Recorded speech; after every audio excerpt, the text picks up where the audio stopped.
ನಮಸ್ಕಾರ ಪ್ರಿಯ ವೀಕ್ಷಕರೇ, ನಿಮ್ಮ ಮಕ್ಕಳು ಚೆನ್ನಾಗಿ ಓದುತ್ತಿಲ್ಲವೇ? ಅಥವಾ ಮಕ್ಕಳು ಹಠ ಹಿಡಿಯುವ ಸ್ವಭಾವ ಹೊಂದಿದ್ದಾರೆಯೇ? ನಿಮ್ಮ ಮಕ್ಕಳಿಗೆ ಎಷ್ಟೇ ತಿಳುವಳಿಕೆ ಹೇಳಿದರೂ ಹೇಳಿದ ಮಾತು ಕೇಳೋದಿಲ್ಲ, ಹಿಂತಿರುಗಿ ಮಾತನಾಡುತ್ತಾರೆ, ಚೆನ್ನಾಗಿ ಓದೋದಿಲ್ಲ, ಪರೀಕ್ಷೆಯಲ್ಲಿ ತುಂಬ ಕಡಿಮೆ ಅಂಕಗಳನ್ನು ತೆಗೆದುಕೊಳ್ಳುತ್ತಾರೆ, ಎಷ್ಟೇ ಓದಿದರೂ ವಿದ್ಯೆ ಅವರ ತಲೆಗೆ ಹತ್ತುತ್ತಿಲ್ಲ ಎನ್ನುವಂತಹ ಸಮಸ್ಯೆಗಳು ನಿಮ್ಮ ಮನೆಯಲ್ಲಿ ಇದ್ದರೆ ಅಥವಾ ನಿಮ್ಮ ಮಕ್ಕಳಿಗೆ ಇದ್ದರೆ ಈ ವಿಶೇಷ ತಂತ್ರ ಮಾಡಿ. ಖಂಡಿತ ನಿಮ್ಮ ಮಕ್ಕಳು ಈ ತಂತ್ರ ಮಾಡಿದ ಕೂಡಲೇ ಓದುತ್ತಾರೆ, ಹೇಳಿದ ಮಾತು ಕೇಳುತ್ತಾರೆ, ಮನೆಯಲ್ಲಿ ಯಾವಾಗಲೂ ಗೌರವಾರ್ಥವಾಗಿ ನಡೆದುಕೊಳ್ಳುತ್ತಾರೆ.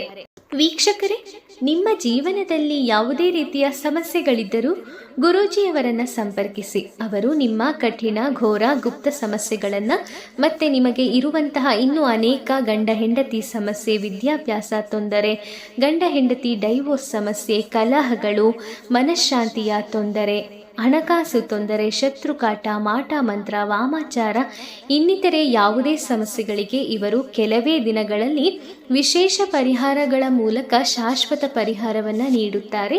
ಹಿಂದೆ ಇಲ್ಲಿರುವ ಫೋನ್ ನಂಬರ್ಗೆ ಕರೆ ಮಾಡಿ.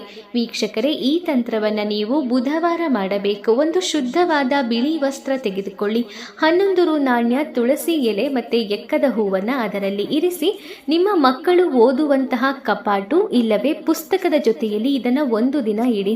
ನಂತರ ಬೆಳಗ್ಗೆ ಇದನ್ನು ತೆಗೆದುಕೊಂಡು ಹೋಗಿ ವಿಘ್ನೇಶ್ವರನ ದೇವಸ್ಥಾನದಲ್ಲಿ ಇರುವ ಎಕ್ಕದ ಗಿಡಕ್ಕೆ ಕಟ್ಟಬೇಕು. ಹೀಗೆ ಮಾಡಿ ನಿಮ್ಮ ಮಕ್ಕಳ ಬೆಳವಣಿಗೆಯಲ್ಲಿ, ವಿದ್ಯಾಭ್ಯಾಸದಲ್ಲಿ ಏಳಿಗೆ ಕಾಣುವಿರಿ.